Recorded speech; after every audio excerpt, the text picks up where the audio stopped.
around activity in Gaza. Officials have also stated that the surveillance missions are operating to support a new civil military coordination centre in southern Israel, which was established last week by the United States Military Central Command, in part to monitor the ceasefire. Okay, we're now joined by Shruti Dasgupta. She's an international affairs expert and she joins us live from New Delhi. Shruti, pleasure to have you on the programme. Of course, this ceasefire is still in its infancy. We are seeing things slowly creeping into plan now. The US Secretary of State, after a brief visit to Israel, has said that this quick formation of the international force to monitor this ceasefire is going to come into force to govern this post-war territory. What are the actions that are going to be needed in order to maintain order a post-war Gaza Strip? Greetings, Thomas, to you and your viewers. I understand that the situation in Gaza is still very, very volatile. Both the IDF has been had up till 24 hours ago, still doing operations there against recognized Hamas terrorists. And the Hamas terrorists were also acting against civilians in the region. So for peace to actually be a part of Gaza's future, there is going to be a need of an armed force that is going to stand there and prevent further atrocities, as well as further exchange of fire or hostilities among Gazans and, or at least Hamas and the IDF. So for me, I think the first step would be who all are going to be part of this international force. Is it just the Arab nations? Is the UN going to be part of it? There are a large amount of questions that need to be answered. Where does the money come from? Who gets paid? Who doesn't? The UN forces are spread across the world, from Africa right into the Middle East. If more forces are required, the UN Security Council is going to have to demand more people, and the money for that also gets shelled out from somewhere. So apart from the manpower and the resources that are supposed to be committed by various nations, there is also a money question. So it's a bigger question. It cannot be rushed, but without it being rushed, there is not going to be any semblance of actual peace. As you said, it's in its infancy and very, very tentative, with threats coming across from both sides. 24 hours ago, Donald Trump and Marco Rubio were still, and J.D. Vance was still telling Israel to hold its horses and not go ahead with future plans towards West Bank. And they need to honor the commitments towards the peace deal that that US was very instrumental in getting across through all the Muslim nations in the Arab world. So the situation needs a deep think, but before that, an emergency force can be put in, but who provides for it and how does that particular nation or a group of nations get recompensated later is a conversation that is for the larger board to answer. But as of now, I think we will see US troops being the peacekeepers in the near future in this particular zone.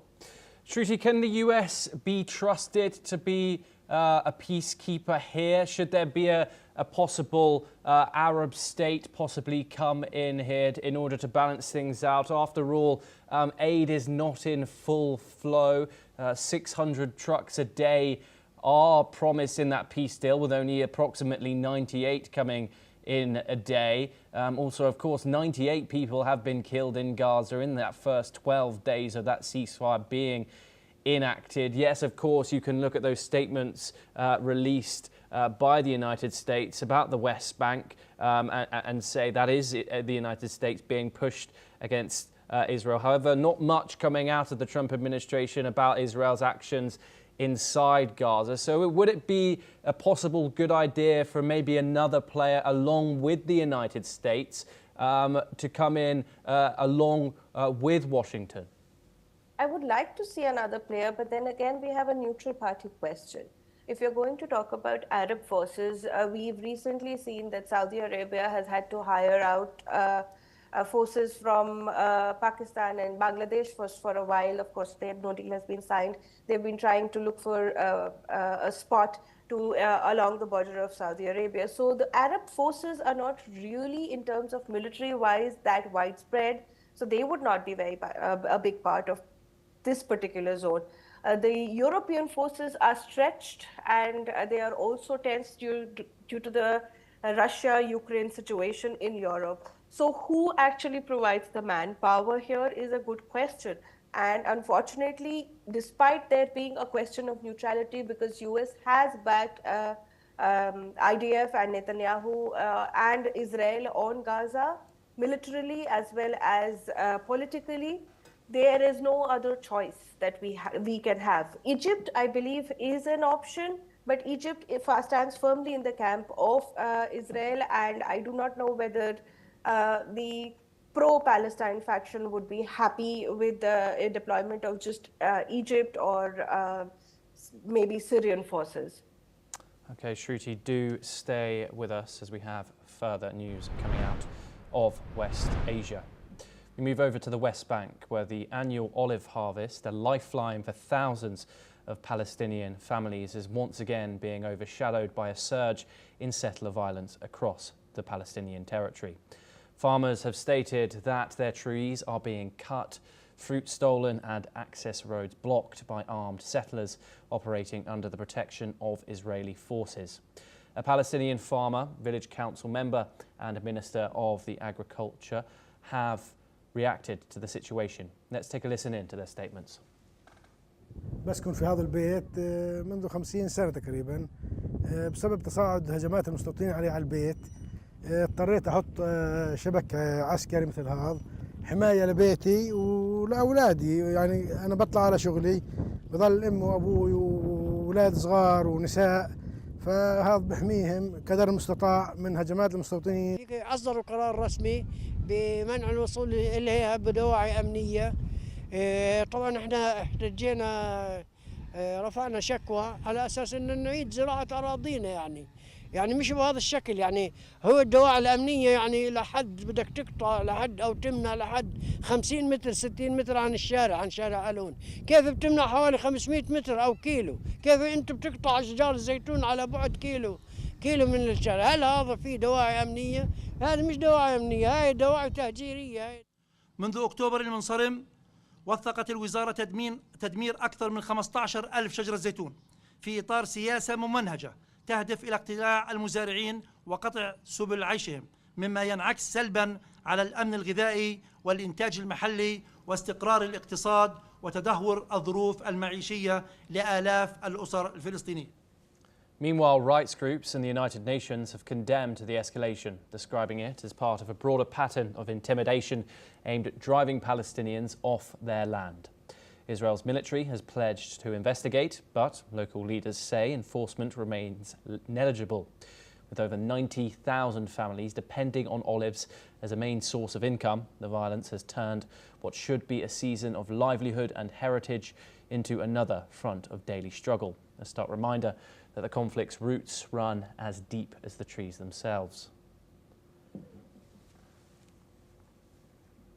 Now we move on once again. Turkish President Tayyip Erdogan has said that the United States and other countries, quote, must do more to push Israel to stop violating the Gaza ceasefire agreement.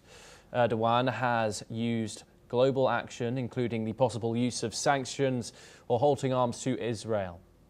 Erdogan has told the media that Turkey is doing to utmost for the ceasefire to be secured and that Hamas is abiding by the ceasefire while Israel continues to violate the agreement.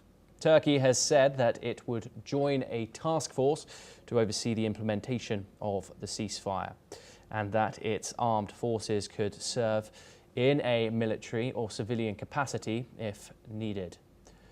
Turkey has also stated earlier that it would play an active role in the reconstruction of the enclave.